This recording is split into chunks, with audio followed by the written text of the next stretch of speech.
Bismillahirrahmanirrahim. Assalamualaikum warahmatullahi wabarakatuh. Selamat pagi anak-anak semua, apa kabar? Ya, untuk hari ini kita akan belajar materi tentang mat ya. Mat ada dua, yaitu mat tobi'i atau mat asli dan juga mat far'i atau mat turunan. Kita mulai dari mat tobi'i. Mat tobi'i atau mat asli yaitu hurufnya ada 3 ya, alif, ya, wawu atau bisa disingkat ayu. Alif sukun yang jatuh sebelum harokat fathah, contoh wama. Ya, ini ada alif sebelumnya harokat fathah. Kemudian ya sukun sebelumnya harokat kasroh, contoh fiha. Ini ya, ya sukun sebelumnya harokat kasroh, fiha. Kemudian yang ketiga wawu sukun sebelumnya harokat domah, contoh a'udzu. Ada wawu sukun sebelumnya adalah harokat domah. Cara bacanya untuk mat tobi ini adalah panjang 2 harokat. Jadi contoh wama 2 ketukan ya, fiha, a'udzu.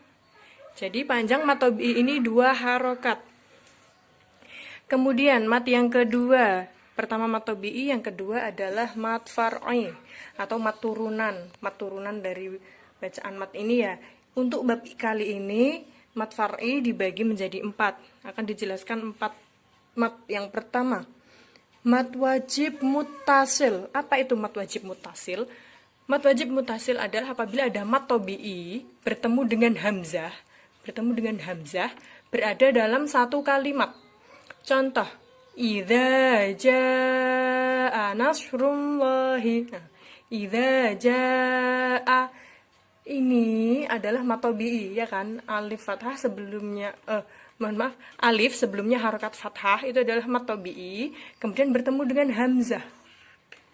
Berada dalam satu kalimat karena jaa ini adalah satu kalimat atau satu kata. Cara membacanya adalah panjang 6 harokat. Ya. Idza jaa nasrullahi itu namanya mat wajib muttasil. Kemudian yang kedua mat jaiz munfasil. Mat jaiz munfasil itu apabila ada mat tobi'i bertemu dengan hamzah berada di lain kalimat. Contoh wala antum abiduna. Nah, ini adalah mat tobi'i, ada alif sebelumnya harokat fathah, itu adalah mat tobi'i bertemu dengan hamzah. Hamzah atau alif itu sama ya. Di sini alif. Nah, berada di lain kata atau lain kalimat. Wala antum ini terpisah ya. Jadi ini lain kalimat. Cara membacanya bisa 2, 4 atau 5 harokat. Wala antum abiduna itu namanya mat jaiz munfasil.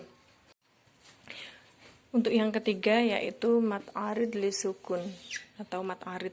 Itu adalah apabila ada mat tobi'i diikuti wakof berada di akhir ayat. Contoh Ar-Rahmanir-Rahim. Nah, ini adalah mat tobi'i ya. Ya sukun sebelumnya harokat kasroh. Ya sukun sebelumnya harokat kasroh adalah mat tobi'i. Nah, mat tobi'i diikuti oleh wakof. Nah, setelah mat tobi'i ini ada huruf hidup yang berada di akhir ayat, dia tuh diwakofkan ya. Mat tobi'i diikuti wakof di akhir ayat. Nah, ini mat tobi'i bertemu huruf hidup yang diwakofkan karena dia di akhir ayat. Itu namanya mat arid li sukun. Cara membacanya bisa panjang 2, 4 atau 6 harokat. Contoh Ar-Rahmanir-Rahim, bisa Ar-Rahmanir-Rahim atau Ar-Rahmanir-Rahim. Itu bisa ya. Mat iwad adalah apabila ada huruf yang berharokat fathah tanwin, setelahnya adalah alif, berada di akhir ayat, itu namanya mat iwad. Contoh inna ma'al usri yusra. Nah, ini adalah huruf yang berharokat fathah tanwin. Huruf berharokat fathah tanwin, setelahnya itu adalah alif. dan dia berada di akhir ayat. Itu namanya mat iwad. Cara membacanya bagaimana? Cara membacanya itu panjang 2 harokat. Nah, dengan menghilangkan salah satu harokatnya ya. Jadi bukan jadi fathah tanwin, jadi kayak bacanya kayak jadi fathah tok. Inna ma'al usri yusro, bukan yusron tapi yusro. Ini seperti tinggal satu ya. Inna ma'al usri yusro. Jadi itu dia untuk materi bacaan mat. Kalau ada yang belum jelas bisa ditanyakan.